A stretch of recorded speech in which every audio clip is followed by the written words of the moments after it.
This episode is brought to you by Netflix's Remarkably Bright Creatures. What if a Pacific octopus held the key to a mystery that could heal your heart? Well, that's Tova's reality. An elderly widow working at an aquarium, Tova forms an unlikely friendship with the curmudgeonly Marcellus, whose remarkable intelligence leads her to a life-changing discovery.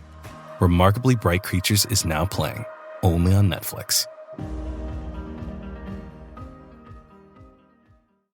And that's sometimes what we might see earliest whenever it comes to the symptoms of schizophrenia. Even prior to the diagnosis, individuals usually get diagnosed late teens, early 20s. But even before that, you might notice this decline in functioning.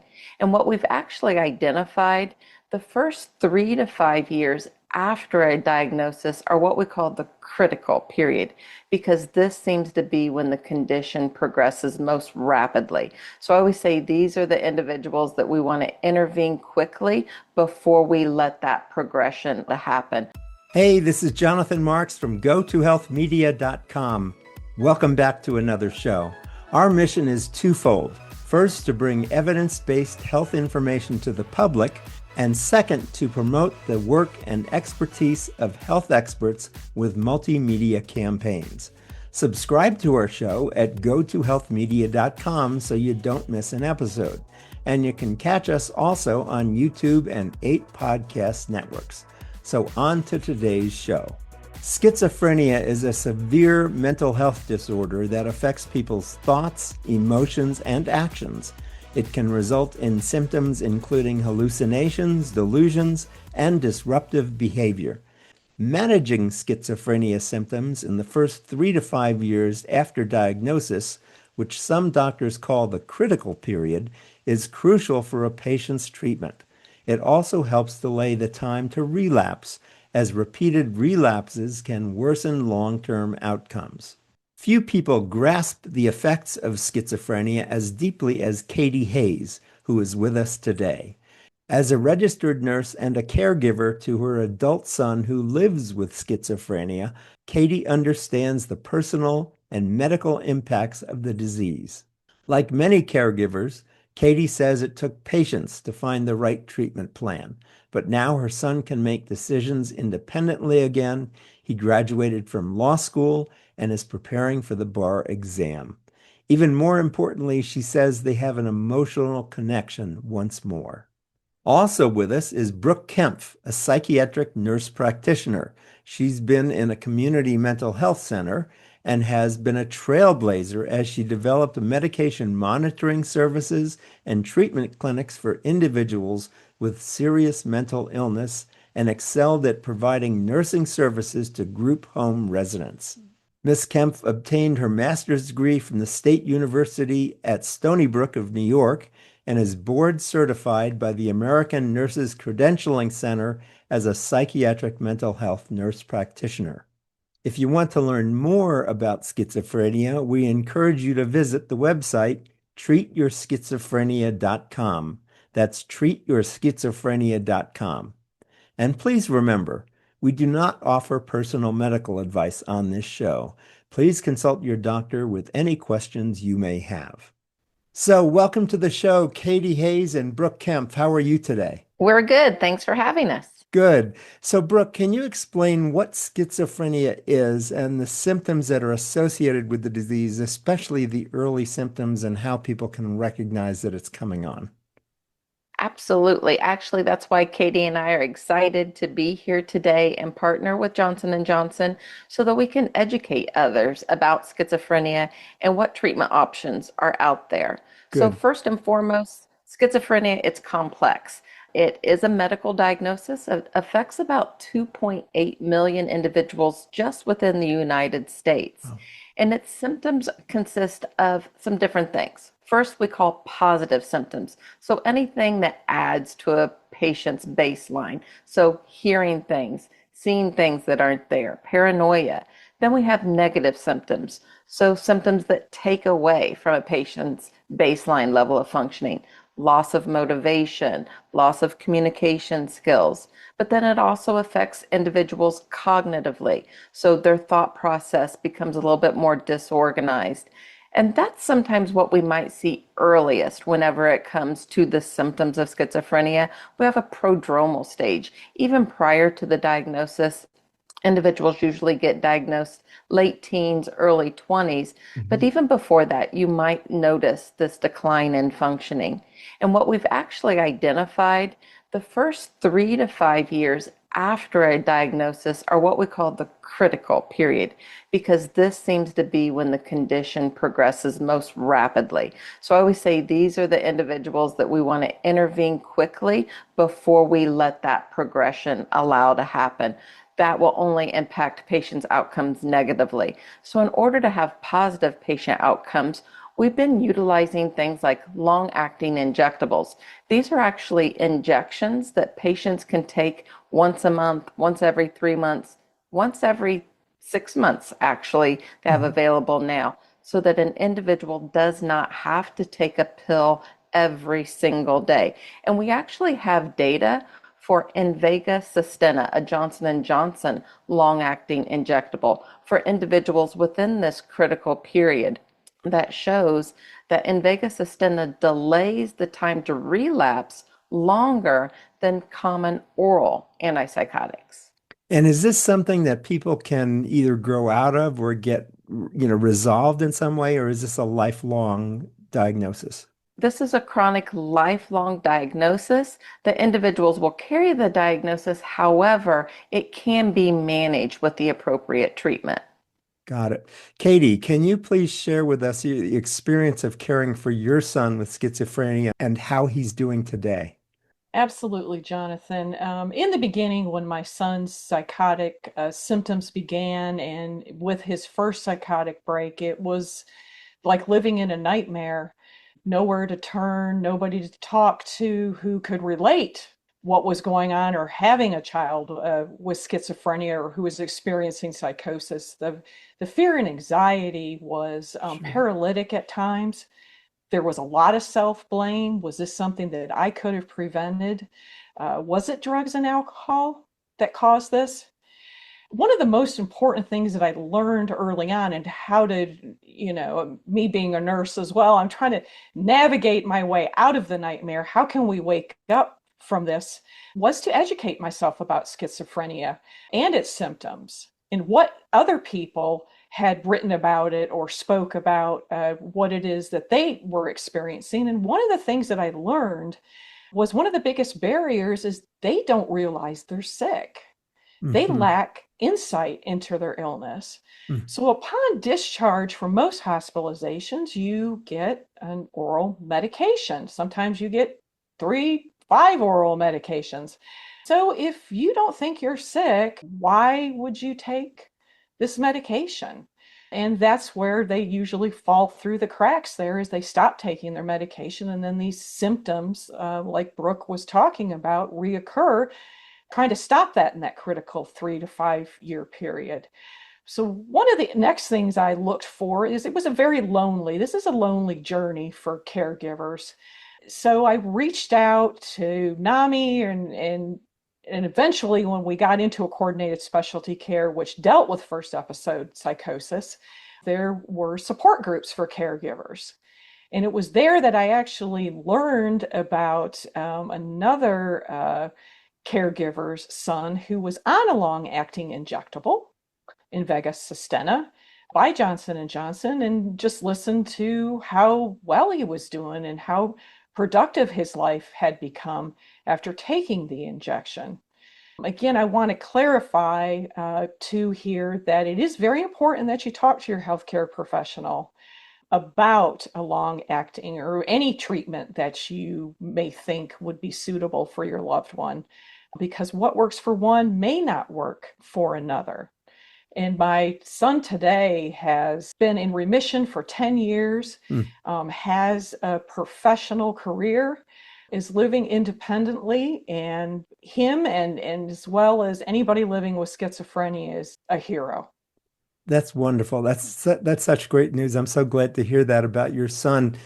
Katie, tell me more at the beginning. You're a registered nurse, and yet you Mhm. still felt so alone and isolated. What would you recommend Oh for gosh. parents who start recognizing these kinds of symptoms in their child? What do they do? Where do they go for help? Well, absolutely. And there are people, I just want everybody to know there's people like me, caregivers who are active in the support groups and are there to share their stories. What I found most empowering in my recovery, what I also learned was, and I want to clarify too, Jonathan, that recovery has no endpoint.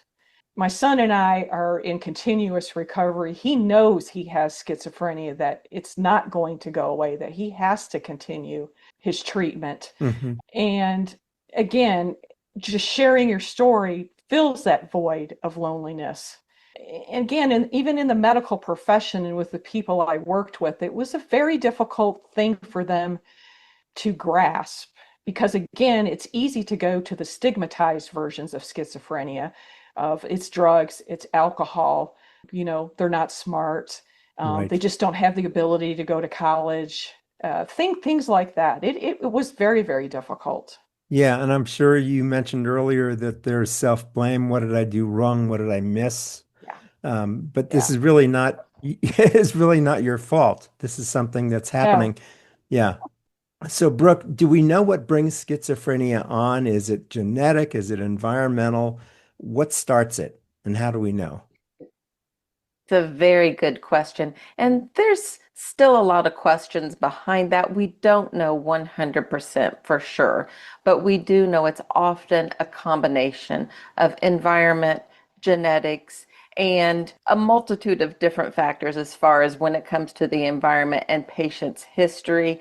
And again, why we want to intervene early so that we can prevent the progression of this illness over time. If we intervene early, you have to catch those symptoms early. You look at family history often because that will kind of give an idea in that line of genetics, but then also talking with your healthcare provider so that you can identify if these symptoms might line up. Nothing is 100%. There are some individuals in very good environments and no genetic history that still end up with the illness itself. So it's questionable, but there are some moderate links in there. Right. And Brooke, why is it important to catch this early? Does it get worse over time if it's untreated, or if you treat it early, can you mitigate the It symptoms? It can get worse if you do not treat early. What we see happen over time, every time an individual relapses or symptoms return, the brain is not supposed to be sick, and it actually does physical damage to the brain whenever these relapses occur. So if you think about an individual who's going to deal with this chronic illness over decades, we want to prevent those relapses from occurring. If they're getting this in their late teens, early 20s, and they're allowed to continue to have multiple relapses, we don't know the individual that is present 3, 4 decades later may be different. If we intervene early and we prevent and delay those times to relapse, that's less damage that is going to occur over all of these decades. Great. And we're talking about damage to the brain. I mean, the more episodes they have, it really causes damage to the brain. Damages brain tissue. Katie, what was it like finding the right treatment for your son? Well, one of the first things that I noticed was things started quieting down in his head. He was able to organize himself. I wasn't organizing for him. A lot of cognitive function returned. Hmm. He was trying to set goals and financially too, starting to set those financial goals and was able to meet them. So, in terms of getting treatment for him, what was your process? Did you first go to your general practitioner or his pediatrician, however old he was? Unfortunately, in most cases, and Brooke can give her opinion on this as well, but most times you get the diagnosis of schizophrenia after they've already had a psychotic break or they're going into a psychotic break, and you have to admit them to the hospital. Hmm. That's difficult. So it becomes very difficult. The road that was really hard to navigate for us was from the hospital out into the regular because they refer you into these programs. And that's why I encourage a lot of caregivers to look into programs that refer you to and see in your area if there is a coordinated specialty care or some team like Brooke is a part of that focuses on first episode psychosis, because those first 3 to 5 years are very important. And it's more than just medication management that they need. It's employment. They're going to need some guidance. Some of them want to return to school. They have an employment, an education specialist, a therapist, and a psychiatrist. The nurse who's giving the medication is actually very important. So Katie just referred to the kind of treatment center that you've worked at before, Brooke. Can you tell us what kind of services are there and what people should look for as they evaluate treatment for their child? Absolutely. I was blessed to actually step into work right after school in our community mental health center, and I actually spent 29 years there. That doesn't always happen in our nursing career, but the reason why I stayed there so long was the complex services that a community mental health center can offer to patients with schizophrenia. So they offer a multitude of services like counseling services, employment services, medication management. They administer these long-acting injectables. You can be set up with prescribers to talk with them about appropriate treatment options. They do have inpatient settings also, so that if you are in a crisis, you have a relapse of these symptoms, and you need to be hospitalized, you can go into a safe environment until you are stabilized. Then we can discharge you back into our outpatient community, where we can wrap you with these outpatient services. But as Katie mentioned, we want to avoid those hospitalizations, because no matter how good a center or an inpatient unit is, being hospitalized for a patient with schizophrenia can be a very traumatic event. It's not like other hospitalizations. You don't have a lot of visitors showing up with balloons and flowers and candy and get well cards. It's often, if you think about the symptoms that they're dealing with at the time, the paranoia, the distortions of reality, that's not a happy time for an individual. So it's very imperative that we try and avoid those relapses from happening with medications like long-acting injectables. What happens with a long-acting injectable, not only does it help with adherence, none of us are very good at taking our medicine the way we're supposed to every single day. And just missing your medication on occasion can cause a relapse of schizophrenia. So what a long-acting injectable can do is it provides you this period of time where you can get your injection once a month with Invega Sustenna, but they also have every 3-month option, and even an option where a patient with schizophrenia only has to take treatment by an injection twice a year. No taking daily oral medication. And so that's a wonderful thing for adherence, but it's also convenience. We don't want our patients thinking about schizophrenia and being sick. We want our patients to be working on other treatment goals with their treatment team. So it's imperative that they talk with their treatment team about the goals that they might have and see if an option like Invega Sustenna might benefit them. Great.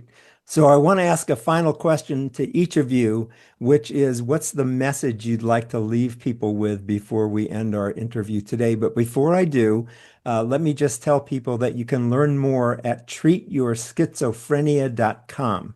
That's treatyourschizophrenia.com. And you can learn more, a lot more, about what these two folks are talking about if you feel you are in need.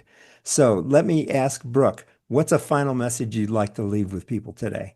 My final message is we have to get rid of the stigma of schizophrenia. This is a medical diagnosis that the patient, the family, none of them caused this diagnosis. It's a medical diagnosis. These are real people with real feelings and can have a real future with appropriate treatment. Great. And Katie, what's a message you'd like to leave people with? Well, I'm going to quote my son. One of the first quotes here is, "Silence only adds to the stigma." We need to talk about it. We need to share our stories. I found that sharing my story as a caregiver really filled the void of loneliness with hope. and comfort. The second quote I have for my son is he said recently, he said, happiness does not find you. You need to go find your happiness. Wow, that's brilliant. That's beautiful. He's doing well now. Yes? Yes. Yes. Good. And so what kind of job does he have? He's living independently, you said? Yeah, he's a professional. Wonderful. Yep. Good. That's Has so a great. professional career. Good for you. Good for him. Thank you so much for being with us both today and educating us about this important topic. Brooke, you said, how many people get schizophrenia?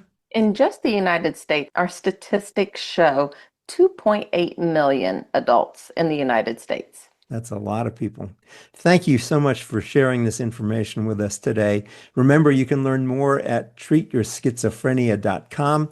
We've been talking with Brooke Kempf. She's a psychiatric nurse practitioner, and also Katie Hayes, a registered nurse and caregiver to her adult son who has schizophrenia, and he's living independently and happily now.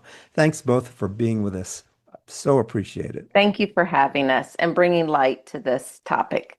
Good. Thank you so much. Yes, good. So this has been Jonathan Marks with Go to Health Media. You can subscribe to us at gotohealthmedia.com. We've just passed 1.5 million downloads. Thank you so much for your loyalty and support. And remember, as we say at the end of every show, go to health. Take care. We'll see you again next time. Bye-bye. Thank you for tuning in today to Go to Health. You are one of almost 10,000 people per day who enjoy the evidence-based health information offered by our guest health experts. You can watch us on our website and YouTube and listen to us on 8 podcast networks. Be sure to join Jonathan Marks in our upcoming shows each week. If you like our show, please share this episode with your friends and colleagues. You can subscribe to the show, join our email list, send us feedback, browse through the online store, and view our library of over 150 shows at gotohealthmedia.com. See you next time, and remember to elevate your life with Go to Health.